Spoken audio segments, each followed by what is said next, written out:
جس سلسلے کی یہ میٹنگ ہے، اس میں جو سب سے پہلی بات ہمارے ذہن میں آتی ہے وہ یہ ہے کہ ہم کام کرنے سے زیادہ اس پر توجہ دیتے ہیں کہ دوسروں کے غلط یا صحیح کاموں کی تردید کر دی جائے۔ یہ کام کرنے والوں کا طریقہ نہیں ہوتا۔ مثال کے طور پر میں یہ عرض کروں کہ بہت ساری جماعتیں ہیں، بہت ساری تنظیمیں ہیں جنہوں نے اپنے اپنے نظریات کے فروغ کے لیے مختلف طریقہ کار اپنائے۔ وہ اس حد تک بھی گئے کہ ناموسِ رسالت کو فراموش کیا، وہ اس حد تک گئے کہ بزرگان دین کے احسانات کو نظر انداز کیے، انہوں نے سب کچھ کیا انہوں نے، لیکن ان کو مقبولیت ملی اور ان کا فروغ ہوا۔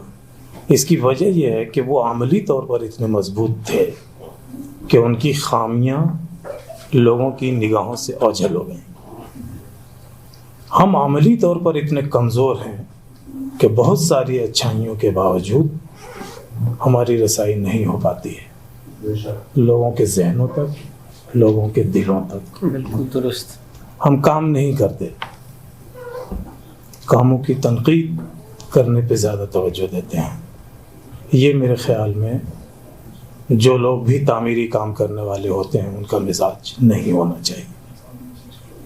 یہاں پہ آپ نے کسی جماعت، کسی تنظیم کا نام لے کر آپ نے یہ کہا، اگر کہہ دیا کہ ان کی تحریریں دہشت گردی کو فروغ دیتی ہیں، ان کی ایکٹیویٹیز، ان کی حرکات دہشت گردی کو فروغ دیتی ہیں، یہ آپ نے کہہ دیا، اس کا آپ صرف اندازہ لگائیے کہ اس کا کتنا بڑا نقصان کل ہو سکتا ہے۔ کل، آج تو مطلب ایک مہینہ تو چھوڑ دیجیے، چونکہ ہم اور آپ جان رہے ہیں کہ تنظیمیں اور ہمارے جو عقائد ہیں ان کی بنیاد پہ ہم لوگ مختلف ہیں، لیکن جو ہماری باتوں کو سن رہا ہے، جو ان باتوں کو بنیاد بنا کر ہمارے لیے ایشوز کھڑا کر رہا ہے، ان کو اس سے مطلب نہیں ہے۔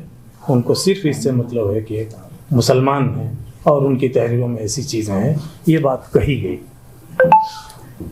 ان کی دفاع کے لیے صرف ہمیں اتنا کرنا ہے کہ جو اچھی چیزیں ہیں وہ ہم پیش کریں، وہ خود بخود ختم ہو جائیں گے۔ لیکن بہت ہی کڑوی سچائی ہے، میں یہ عرض کروں کہ آج مسجدیں جس طرح ہندوستان میں ہم سے چھینی جا رہی ہیں، بنگلہ دیش کی بھی وہی صورتحال ہے۔ بنگلہ دیش میں بھی مسجدیں چھینی جا رہی ہیں، مدرسوں پہ قبضے دوسروں کے ہو رہے ہیں، ہمارے جو طلباء ہیں وہ ان کی گرفت میں جا رہے ہیں۔ ابھی میڈیکل کی بات آئی، اس میں یہاں کے طلباء جاتے ہیں، وہاں سے باضابطہ وہ یعنی وضع قطع سے پورا ان کے حلیے کے ساتھ وہاں سے وہ آتے ہیں لوٹ کے، MBBS ڈاکٹر ہو کے آتے ہیں، اور ساتھ میں ان کے یعنی ایک طرح سے نمائندہ بن کے بھی یہاں لوٹتے ہیں۔ ہم نے یہ نہیں کیا کہ وہاں پہ کیسے ہم روک لگائیں، اس پر ہم نے غور نہیں کیا۔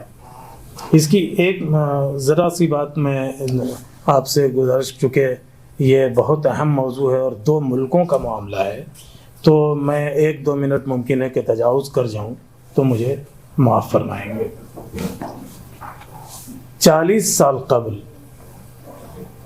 جب ایک جماعت نے یہ طے کیا کہ مجھے طالب علموں کے درمیان جانا ہے، تبلیغی جماعت 40 سال پہلے طالب علموں کے لاج میں، ان کے ہاسٹل میں، یونیورسٹیوں کے کیمپس میں کبھی نہیں جاتی تھی تبلیغ کے لیے، لیکن 40 سال پہلے یہ انہوں نے منصوبہ بنایا۔ ان کی نگاہ تھی کہ 10 سال کے بعد مجھے اس کا رزلٹ ملے گا، چونکہ وہی طلباء 5 سال کے بعد، 10 سال کے بعد بڑے عہدوں پہ جائیں گے، اور پھر وہاں ان کے نمائندے بیٹھ جائیں گے ہر بڑے عہدے پہ۔ آج تمام یونیورسٹیوں میں یہ بات ہے، بالکل آپ اس کو محسوس کر سکتے ہیں. آپ اپنے بلاگ میں دیکھیے تو ویڈیو آتے ہیں، CO آتے ہیں، ان کی ذہنی تربیت باضابطہ ایسی کر دی گئی ہے. میں ایسے واقعات جانتا ہوں کہ کہتے ہیں کہ پہلے 10 دن کا، پہلے تم 40 دن کا چلہ کر کے آؤ، پھر تم ٹینڈر بھرنا. ایسے لوگ اب بیٹھ رہے ہیں. پھر وہی محلے میں آپ کے جو کسی عہدے پہ ہوگا وہ محلے کا سیکریٹری ہوگا. مسجدیں کیوں ہاتھ سے جا رہی ہیں اس پر غور کیجیے. جو عہدے پہ ہوگا وہ محلے کا سیکریٹری ہوگا، محلے کا صدر ہوگا، اور ظاہر سی بات ہے کہ وہ اپنے مطابق امام لائے گا، مؤذن لائے گا. مسجد آپ کے ہاتھ سے چلی جائے گی، مدرسے آپ کے ہاتھ سے چلے جائیں گے.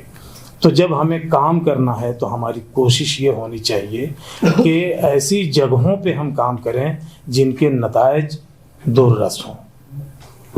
آج یہ بات عام طور سے کہہ دی جاتی ہے کہ 10 لاکھ 15 لاکھ روپے خرچ کر کے رات بھر اچھلتے ہیں، صبح سو جاتے ہیں. یہ عام طور سے بات کہی جاتی ہے.